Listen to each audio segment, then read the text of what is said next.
Hello, everybody. Scott Golden here with the Mid-South Wrestling Review Series. This one is the 21st of January, 1984. 1984 heats up pretty quickly and is a pretty massive year for the company. Probably, some would say, the best year for the company. Others are of the opinion it's 85. But basically, we open with Jim Cornette, history with Magnum TA. Cornette comes out and basically says a wealthy man doesn't have to beg, doesn't have to work, doesn't have to sweat. He says that the Mid South brass are worried about him and his mother's money. They really good promo, actually worth going out of your way to see. Probably one of the better beginning Cornette promos. If you're a Cornette fan, you will enjoy it. The history with Magnum TA, basically, he calls him kind of a weak guy. And the champions, Magnum and Wrestling 2, basically say they are more than willing to fight with. Um, the Midnight Express, they'll fight him anywhere or anytime, is basically the inference that's made. Crusher Dar Saw against Terry Taylor. Of course, we saw them kind of square off last week. Dar Saw not exactly happy with this. Thinks Taylor's trying to put one over on him. Brawling begins here. Dar Saw with some power moves, big body slam by Dar Saw, and Dar Saw going right to town. Takes Taylor into the buckle, snaps him over with a snapmare.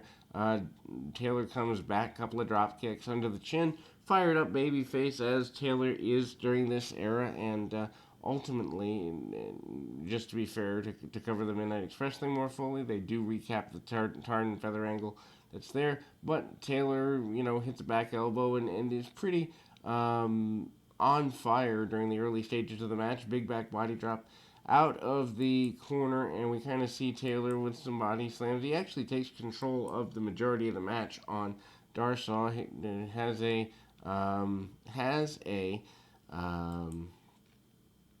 abdominal stretch on him. Nikolai Volkov runs in, and Taylor cleans house on both guys. Terry Taylor, for better or worse, is portrayed well. Hung with the noose, actually, that Volkov brings to the ring with him. He has been bringing a white rope, which could be used as a noose for a couple of minutes. Meanwhile, the Russians double team on Taylor for a couple of minutes. It takes a while for Taylor to get any real help, which doesn't make sense to me. He's actually hung over the top rope in a very brutal angle at the time. Worth going out of your way to see if you've never seen this, just because, Taylor's a couple weeks into the territory and has been hung up. Rick Rude is the one who, in street clothes, comes out to help Terry Taylor. That's an odd pairing in itself. We move to the second match on the program, Roger Bond and Mike Jackson versus the Midnight Express. Midnights are there as the tag team champions. TA and Wrestling 2 are ringside, kind of cutting promos, basically saying they are not afraid of the Midnight Express. We'll give them a match anytime, any place. Midnight Express wants the championships, so the fact that they're given a non-title match in a couple of weeks, I think, or maybe a week, doesn't exactly make them happy, but life isn't about making Midnight Express happy at all times. Anyway, Cornette challenges them from the ring and almost challenges them to keep coming, and tries to incite the champions.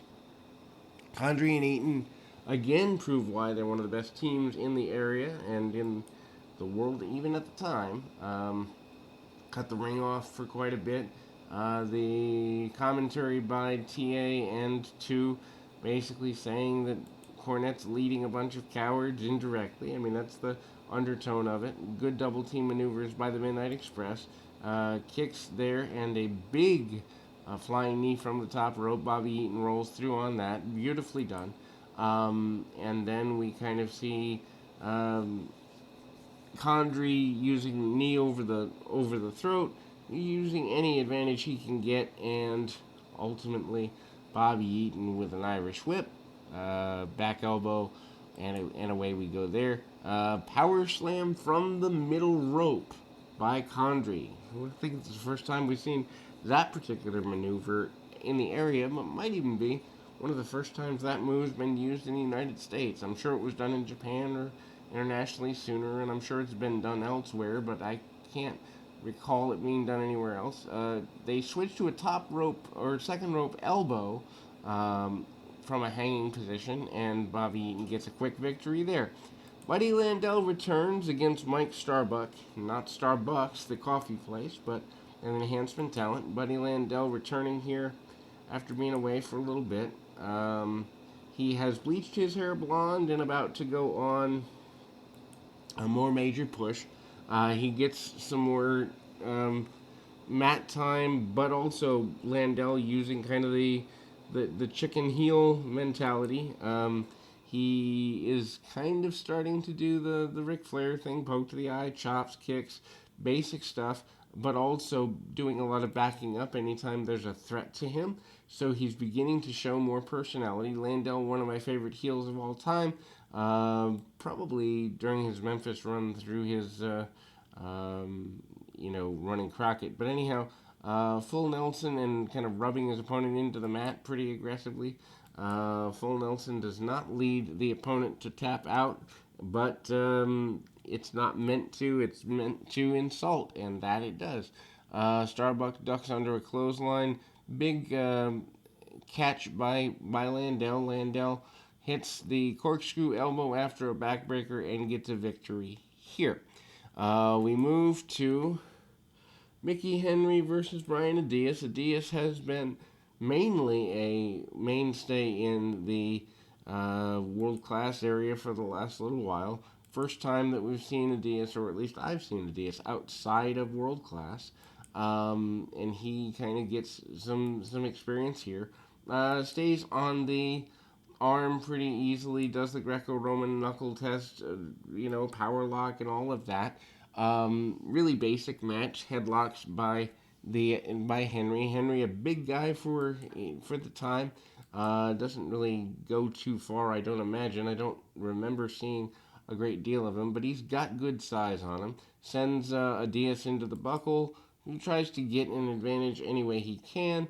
Adias cuts him off pretty assertively, and then we see a drop kick under the chin.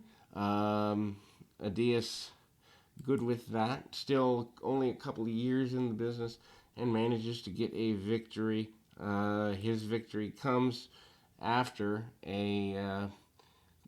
I guess you'd say a botched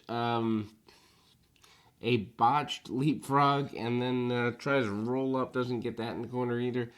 Diaz not really having a lot of, experience or ring positioning, but manages to win with a small package. Masa Ito, Masa Ito against Rick Rude. Rude again, an enhancement talent here. Still weird to see Rude as an enhancement talent. Ito, obviously an Oriental guy, kind of stout. And we see Ito with some shots under the chin, chops, kicks, and basic stuff, using some nerve holds. I'm not really terribly familiar with him, although he is, in the weeks to come, entered into the television championship tournament.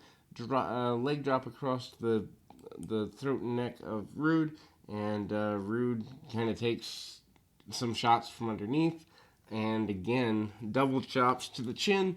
Ito is certainly not willing to take backward steps. He manages to get, again, back to chops and almost a chokeout type maneuver.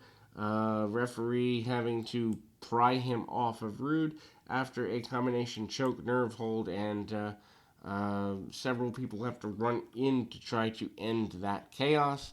Rock and Roll Express music video is up next. And obviously the network version is edited. I assume Boys Are Back in Town might be the video, or Rock and Roll All Night. I don't know what the original song was, but the Rock and Roll Express will be in town within a couple of weeks. We will be back with more action right after this.